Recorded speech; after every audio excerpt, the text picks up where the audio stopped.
The morning mist clung to the ancient stones of Thornbury Palace like a shroud, but inside the grand halls, the atmosphere was far more chilling than any English weather could produce. Queen Consort Camilla stood at the tall windows of her private study, watching the gardeners tend to the rose gardens below. Her fingers drummed against the windowsill in a rhythm that betrayed her inner turmoil. At 68, Camilla had fought tooth and nail to reach this position. The journey from mistress to wife to queen consort had been paved with public scandal, media scrutiny, and the constant weight of comparison to her predecessor, the beloved Princess Diana. Now, 5 years in her reign alongside King Charles, she faced what she considered her greatest threat yet. Not from the press or the public, but from within her own family. The threat had a name: Catherine, the Princess of Wales. Catherine, or Kate as the world knew her, had done something Camilla never could. She had captured the hearts of the British people effortlessly. Where Camilla was seen as calculating and ambitious, Kate was viewed as genuine and relatable. Where Camilla's past was shadowed by controversy, Kate's story was a modern fairy tale of a commoner who won a prince's heart. Most infuriating of all, Kate seemed completely unaware of the power she wielded. The irony was not lost on Camilla that she now found herself in the same position as the late Queen Mother had once been. The older generation watching the younger generation eclipsed them in popularity and relevance. But, unlike the Queen Mother, who had gracefully accepted her diminishing role, Camilla had no intention of fading into the background. The sound of heels clicking against marble interrupted her thoughts. Lady Margaret Fitzroy, Camilla's closest advisor and confidant, entered the study carrying a silver tray laden with morning tea and a stack of newspapers. Margaret had served the royal household for over 30 years, beginning her career during the tumultuous days of Charles and Diana's marriage. She understood the delicate dynamics of palace life better than anyone. "The morning papers, Your Majesty," Margaret said, setting the tray down with practiced precision. Her voice carried the crisp accent of the aristocracy, but her eyes held a shrewd intelligence that had made her invaluable to Camilla over the years. Camilla turned from the window, her silk morning robe rustling as she moved toward her desk. "I suppose they're full of praise for yesterday's hospital visit?" Margaret's slight nod confirmed what Camilla already knew. Kate's visit to the children's cancer ward at St. Mary's Hospital had been, by all accounts, a triumph. The photographs splashed across every front page showed the Princess of Wales kneeling beside hospital beds, her face radiating genuine compassion as she spoke with young patients. The headlines were predictably glowing. "Our people's princess, Kate's heart of gold. The future of the monarchy shines bright." The palace received over 10,000 positive messages overnight, Margaret reported, pouring tea into delicate china cups. Social media engagement is at record levels, and 3 major charities have reported significant donation increases since yesterday. Camilla sank in her chair, an antique piece that had once belonged to Queen Victoria.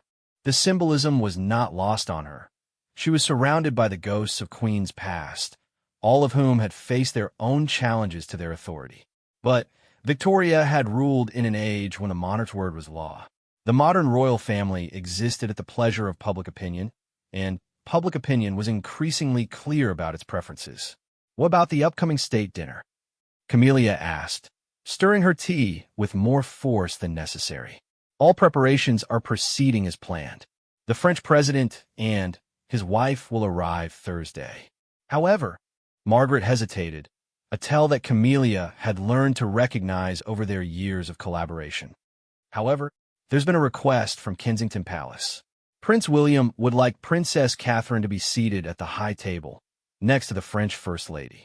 He believes her fluency in French and her natural diplomatic skills would be valuable for the occasion." The cup rattled against its saucer as Camilla set it down. The high table was traditionally reserved for the most senior members of the royal family. For Kate to be given such prominence at what was meant to be Camilla's first major state dinner as queen consort felt like a deliberate slight. "And I suppose this request came through the proper channels?" Camillia's voice was deceptively calm. Actually, no. Prince William spoke directly to the king this morning during their weekly meeting. His Majesty has already approved the seating arrangement. This was the crux of the problem. Charles, despite his love for Camilla, had a blind spot when it came to his eldest son and daughter-in-law. William was his heir, and Kate was the mother of the future king. In Charles's mind, supporting them was supporting the future of the monarchy. But in Camilla's view, their rising popularity came at the direct expense of her own relevance. Margaret cleared her throat delicately. There's also the matter of the Christmas broadcast schedule. The BBC has requested that Princess Catherine join the traditional Christmas message this year. They feel it would help modernize the monarchy's image. Camilla's hands clenched in her lap. The Christmas broadcast was one of the most sacred traditions of the British monarchy. For decades, it had been the sole domain of the reigning monarch. Even during the Queen Mother's time, she had never shared the spotlight during this most important annual address to the nation. Who approved this request? It's still under consideration. The King's office said they wanted to discuss it with you first. At least Charles had the courtesy to consult her on this matter. But the very fact that such a request had been made spoke volumes about how Kate's role was expanding. She was no longer just the wife of the heir apparent. She was being positioned as a co-equal in the royal hierarchy. Camilla rose from her chair and walked to a portrait hanging on the far wall. It showed her and Charles on their wedding day, both of them older than typical newlyweds, but radiating happiness nonetheless. She had waited so long for this moment, for the recognition and respect that came with being queen. Now, just as she was settling into her role, she found herself being slowly pushed aside. "Margaret, I want you to arrange a meeting with the king's private secretary. I think it's time we discuss the future direction of the monarchy more comprehensively." Margaret's eyebrows rose slightly. "Of course, Your Majesty. May I ask what specific topics you'd like to address?" "The balance of responsibilities within the royal family. The importance of maintaining proper hierarchy and protocol. The dangers of allowing popularity to override experience and wisdom." Camilla's voice grew stronger with each word.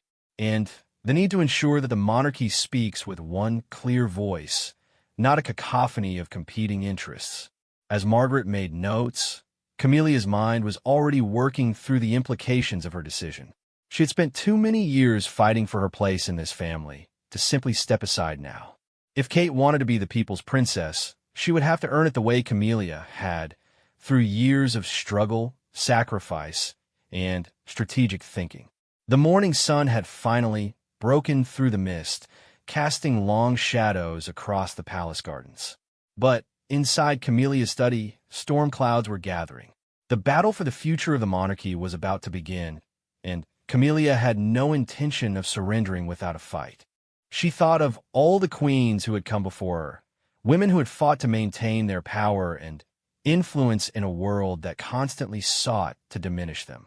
Queen Elizabeth I had famously declared that she had the heart and stomach of a king. Today, Camilla felt that same steel resolve flowing through her veins.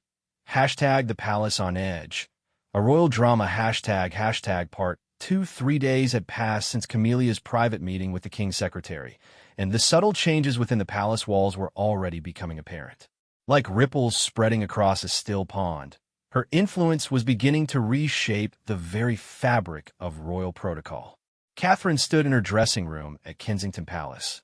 Watching her lady-in-waiting, Sarah, carefully arranged the jewelry that would accompany tonight's state dinner ensemble. The diamonds caught the afternoon light, throwing tiny rainbows across the cream-colored walls, but Catherine's mind was elsewhere. Something had shifted in the palace dynamics over the past few days, something she couldn't quite put her finger out but felt in every interaction. "Your Royal Highness," Sarah said softly, holding up 2 different necklaces, the sapphires or the diamonds. Catherine turned her attention to the jewelry, grateful for the distraction. "The sapphires, I think. They'll complement the gown better." She paused, studying her reflection in the ornate mirror. "Sarah, have you noticed anything different about the household staff lately?" Sarah's hands stilled for a moment before continuing with a necklace clasp. As one of Catherine's most trusted confidants, she was privy to palace gossip that rarely reached royal ears directly. Different how, Your Royal Highness? The palace staff seemed more formal than usual. Yesterday, when I visited the kitchen to thank the chef for the children's birthday cake, everyone seemed uncomfortable. And this morning, my request for the garden party guest list was delayed for hours. These things never used to be complicated. Sarah finished fastening the necklace and stepped back to admire the effect. There have been some administrative changes recently. New protocols about interdepartmental communications. Everything has to go through more senior approval now. Catherine met Sarah's eyes in the mirror. They had worked together for 8 years, long enough to develop an unspoken understanding. Sarah was telling her, as diplomatically as possible, that someone was tightening control over palace operations. A soft knock interrupted their conversation. William entered, looking distinguished in his formal evening wear, but carrying the tension in his shoulders that Catherine had learned to recognize over their 12 years of marriage. He kissed her cheek gently, his hand lingering on her shoulder. "You look beautiful," he said, but his tone suggested his mind was occupied with weightier matters. "Thank you. You seem troubled. How was your meeting with your father?" William loosened his bow tie slightly, a gesture Catherine knew indicated serious stress. "Complicated. There are some changes being proposed to our royal duty schedule. Father wants to discuss them with both of us after the state dinner tonight." "What kind of changes?" "Rebalancing," he called it. "Ensuring that all members of the royal family have appropriate levels of responsibility, matching their experience and position." William's diplomatic language couldn't hide his frustration. Apparently, there are concerns that some family members might be taking on too much too quickly. Catherine felt a chill that had nothing to do with the evening air.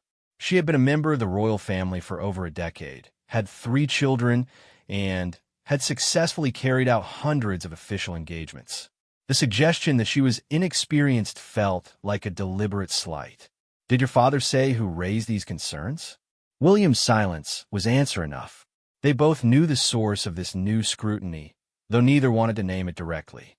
The unspoken tension that had existed between Camilla and Catherine since Charles's accession to the throne was finally coming into the open.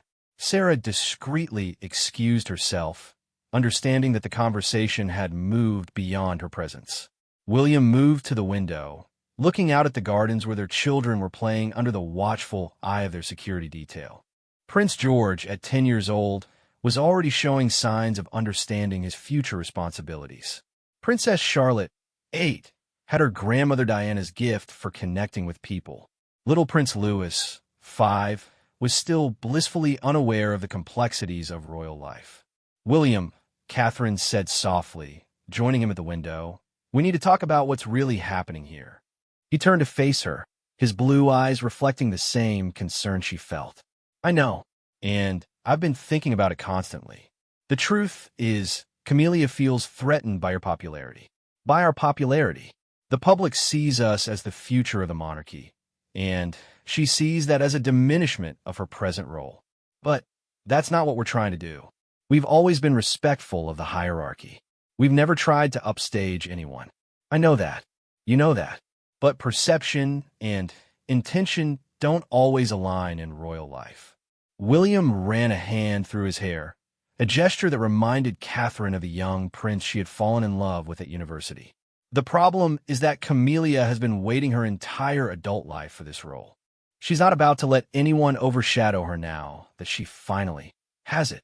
Catherine moved closer to her husband, taking his hand in hers. Their marriage had survived the intense scrutiny of royal life because they had learned to face challenges together. This would be no different. What exactly is she proposing? A reduction in your solo engagements. More joint appearances with other family members, particularly with her. And William hesitated, clearly struggling with the next part. "She wants you to step back from some of your patronages. The argument is that it would allow other family members to take on more prominent roles." The impact of these suggestions was immediately clear to Catherine. Her patronages, the mental health initiatives, children's charities, and arts organizations were the causes she cared most deeply about. They weren't just ceremonial roles. They were the way she tried to make a real difference in people's lives. To step back from them would feel like abandoning the very purpose she had found in royal life. And your father supports this? He's conflicted. He loves Camilla and wants her to feel secure at her role. But he also recognizes the value of what we bring to the monarchy.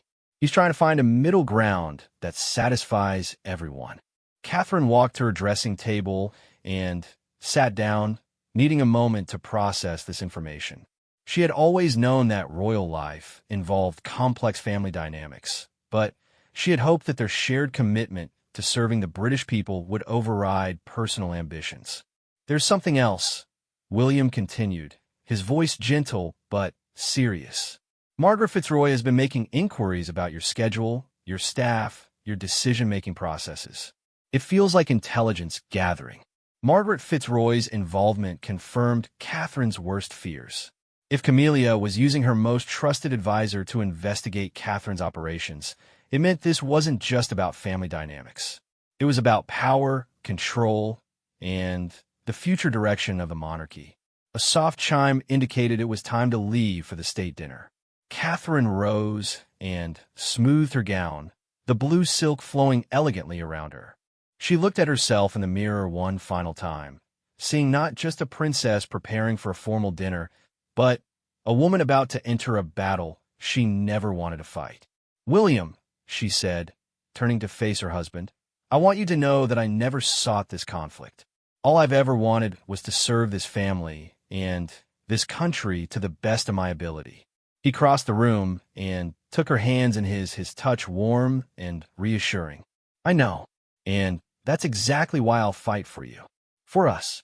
For our children's future." As they prepared to leave for the state dinner, Catherine felt the weight of what lay ahead.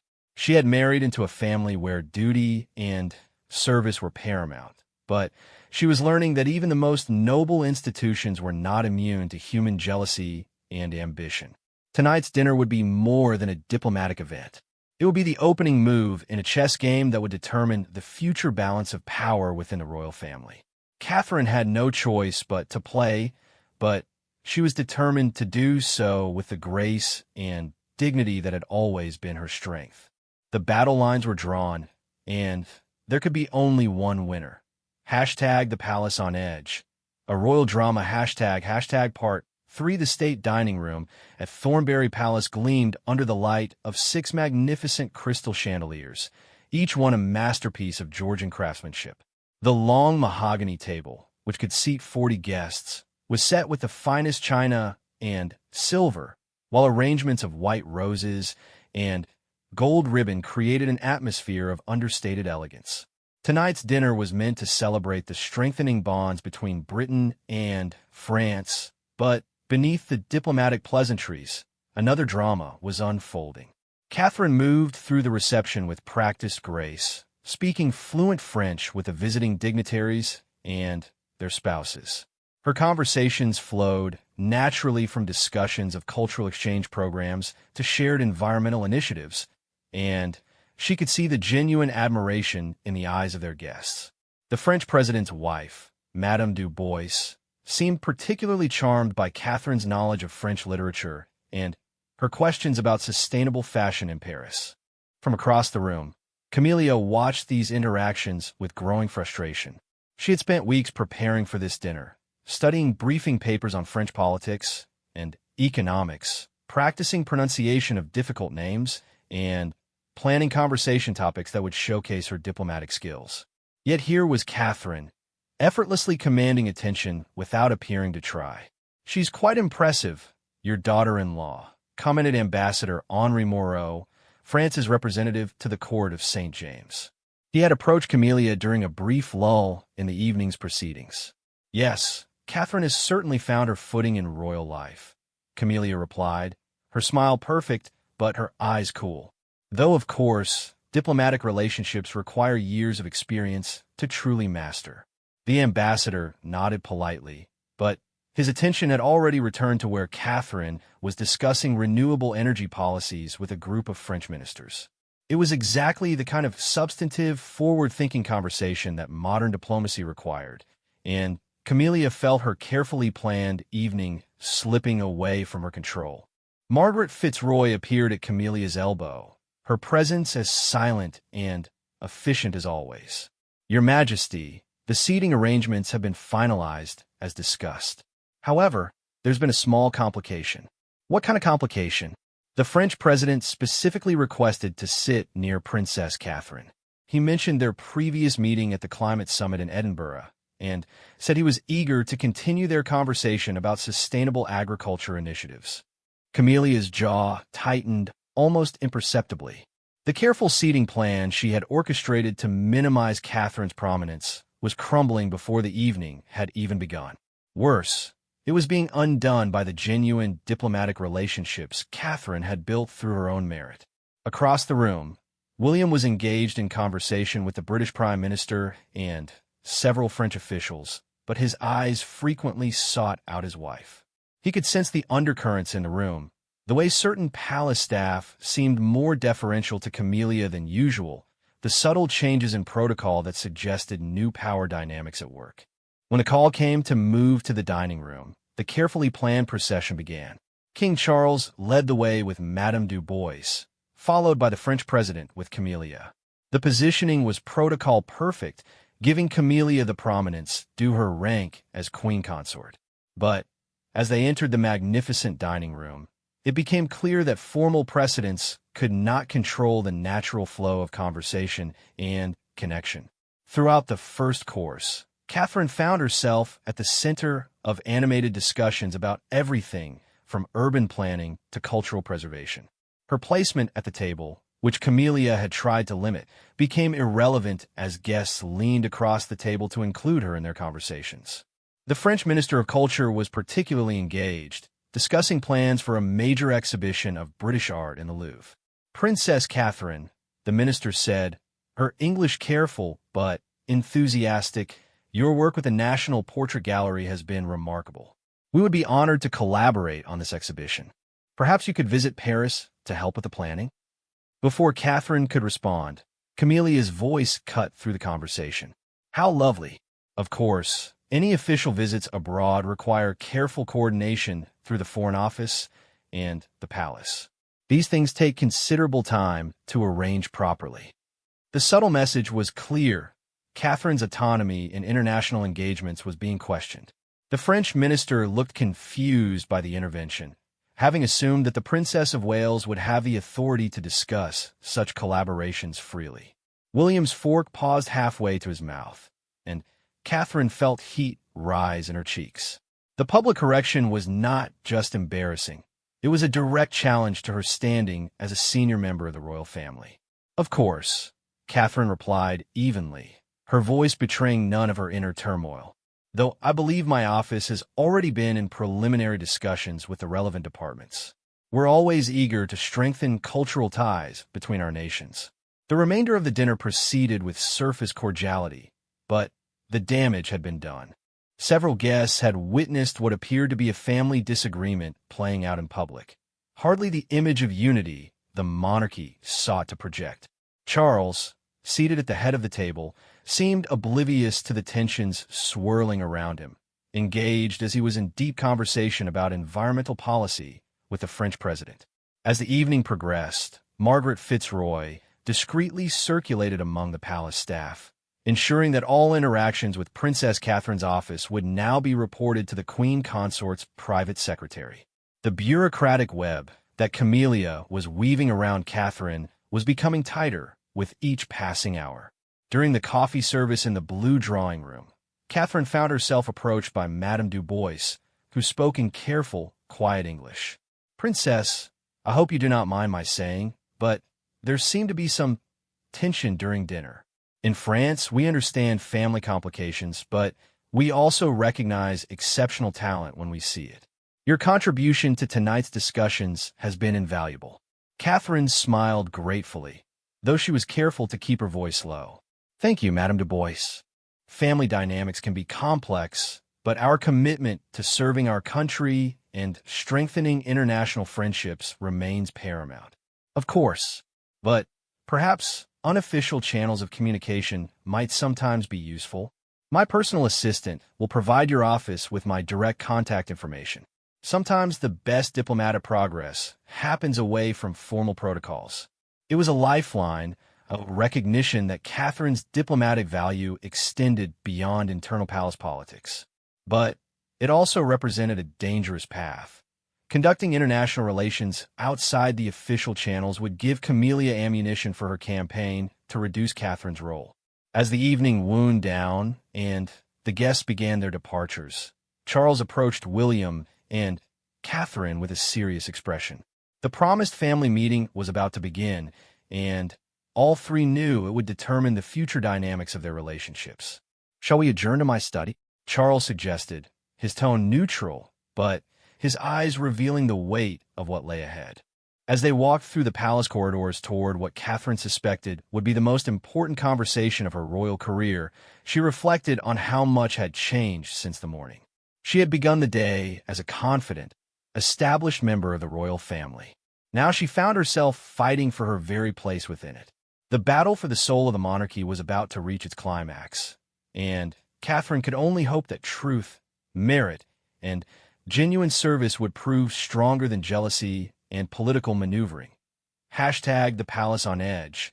A royal drama hashtag part for the king's private study felt smaller than usual as the four family members settled into their chairs. The room, lined with first edition books and portraits of monarchs past, had witnessed countless family discussions over the decades, but few as consequential as this one. A fire crackled in the ornate fireplace, casting dancing shadows across the faces of those who would determine the future of the British monarchy. Charles sat behind his mahogany desk, a position that emphasized his role as both father and king. William had chosen a chair that allowed him to see all participants clearly, his body language protective as he positioned himself slightly between Catherine and Camilla. Catherine sat straight-backed, her hands folded in her lap, every inch the composed princess despite the turmoil she felt inside. Camilla, meanwhile, had selected the chair closest to Charles, a subtle but clear assertion of her privileged position as his wife and queen consort. "I think we all understand why we are here," Charles began, his voice carrying the weight of both paternal concern and royal authority. "Recent events have made it clear that we need to address the distribution of responsibilities within our family." Camilla leaned forward slightly, her expression one of concerned reasonableness. She had spent hours preparing for this moment, crafting arguments that would sound rational and in the best interests of the monarchy rather than personal grievances.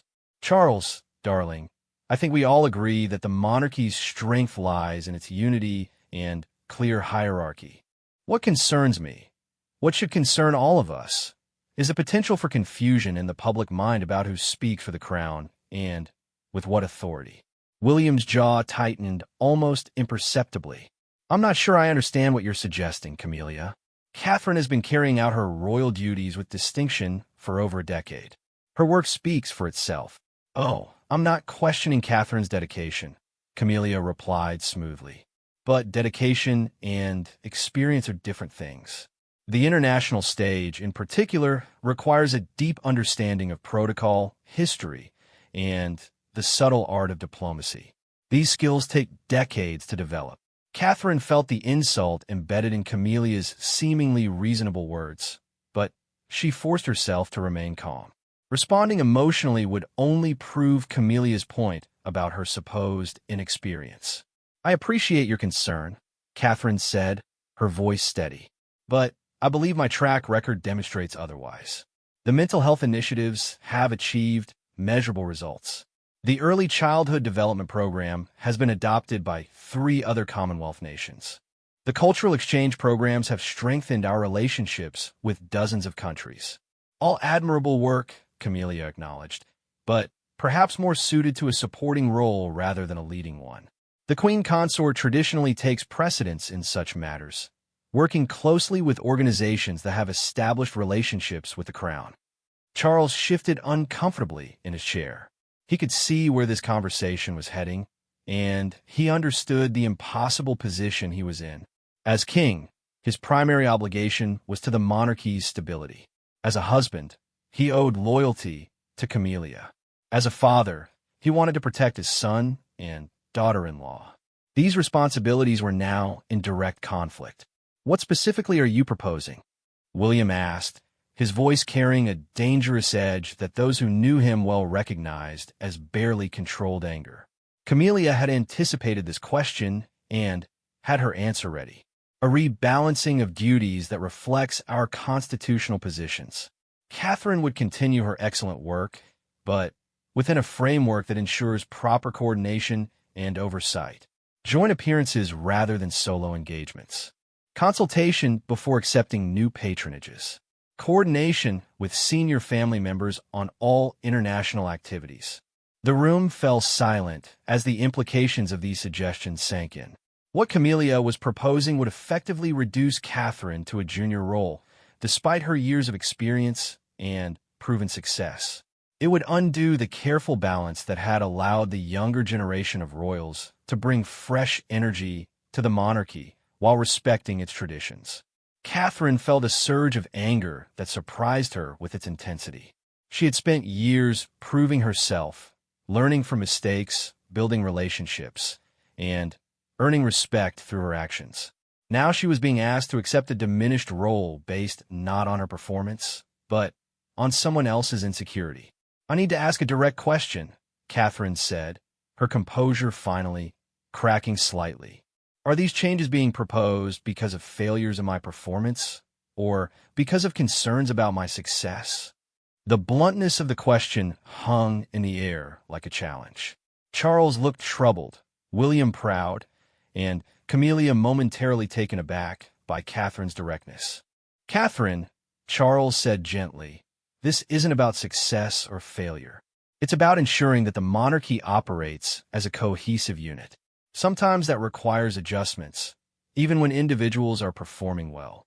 "Father," William interjected, his voice sharp with emotion, "you're asking my wife to accept a demotion despite doing nothing wrong. You're asking her to step aside because her success makes someone else uncomfortable. Is that really the kind of institution you want to lead?" The word struck Charles like a physical blow. He had spent his entire life waiting to be king, dreaming of modernizing the monarchy while preserving its essential dignity. Now he was being forced to choose between supporting innovation and maintaining family harmony. Camilla sensed that the conversation was slipping away from her, and she played her final card. "William, I understand you want to protect your wife, but consider the bigger picture. The monarchy cannot afford the appearance of internal division. The public must see us as united. If Catherine continues on her current trajectory, increasingly independent of senior family guidance, it creates the impression of competing power centers within the royal family. The only division I see," William replied coldly, "is being created by these baseless concerns about Catherine's role. The public loves her because she's genuine, hardworking, and effective. Those qualities strengthen the monarchy, not weaken it." Charles raised his hand for silence, and the room immediately stilled. When the king spoke, even in family settings, his words carried absolute authority. "I've listened to everyone's concerns, and I understand the passions involved. But I need to make a decision that serves the crown above all else." He paused, looking at each family member in turn. The monarchy's strength has always come from embracing both tradition and evolution. We honor our past while adapting to our times. Camilla held her breath, certain that Charles was about to support her position. "Therefore," Charles continued, "I'm directing that we maintain our current distribution of responsibilities, with some minor adjustments to ensure better coordination between family offices. Catherine will continue her current role, but with enhanced support and consultation from senior family members when appropriate." It was a compromise that gave something to everyone while satisfying no one completely. Catherine kept her autonomy, but with some additional oversight. Camilla gained a consultative role, but not the control she sought. William saw his wife's position protected, but recognized the ongoing tension was unresolved. As they prepared to leave the study, Charles called out to Camilla, "My dear, might we have a private word?" After William and Catherine had departed, Charles turned to his wife with a mixture of love and firmness. I understand your concerns, and I appreciate your dedication to the crown. But Catherine is family now, and more importantly, she's an asset to the monarchy. We need to find a way to work together, not in competition with each other. Camilla felt tears of frustration prick at her eyes. She had waited so long for this role, fought so hard for acceptance, only to find herself being asked to share the spotlight with someone who made it all look effortless. "I just wanted to matter," she whispered, the words escaping before she could stop them. Charles moved around his desk and took her hands in his. "You do matter. You matter to me, and you matter to this institution. But mattering doesn't require diminishing others. The crown is large enough for all of us to serve with dignity." As Camilla left the study, she realized that she faced a choice. She could continue fighting a battle that was turning her into the very thing she despised, a bitter, scheming figure undermining family unity. Or she could find a way to define her role that didn't require Catherine's diminishment. Meanwhile, walking back to their apartments, William and Catherine processed what had just occurred. "We won," William said quietly, "but at what cost?" Catherine took his hand. "The cost of truth, I suppose. Sometimes families have to face uncomfortable realities to move forward. Do you think this settles it?" Catherine considered the question carefully. "I think it settles the immediate crisis. But the underlying issues, the competition, the insecurity, the different visions for the monarchy's future, those will take time to resolve. And if they can't be resolved," Catherine squeezed his hand tighter, "then we'll face whatever comes next together, just as we always have." The monarchy survived wars, scandals, and social revolutions. It will survive family drama too. As they reached their private quarters, both felt the weight of what lay ahead. The immediate battle was over, but the war for the soul of the modern monarchy was just beginning. They had won this round through truth, merit, and Charles's ultimate recognition of what served the crown best. But they also knew that Camilla's concerns about relevance and legacy wouldn't disappear with a single conversation. The future would require all of them to find new ways of working together, balancing individual ambitions with collective responsibility. The palace might have found peace for now, but the price of that peace was the recognition that the royal family, like all families, was imperfect, human, and constantly evolving. The challenge now was to transform that imperfection into strength, ensuring that the monarchy's future would be built on cooperation rather than competition, unity rather than division. In the end, the crown would endure, as it always had, through the wisdom of those who understood that true power came not from diminishing others, but from lifting everyone to their highest potential. The game was afoot, and the stakes could not be higher. The very soul of the British monarchy hung in the balance, and Camilla was determined to ensure it remained in hands that understood its true value, her own.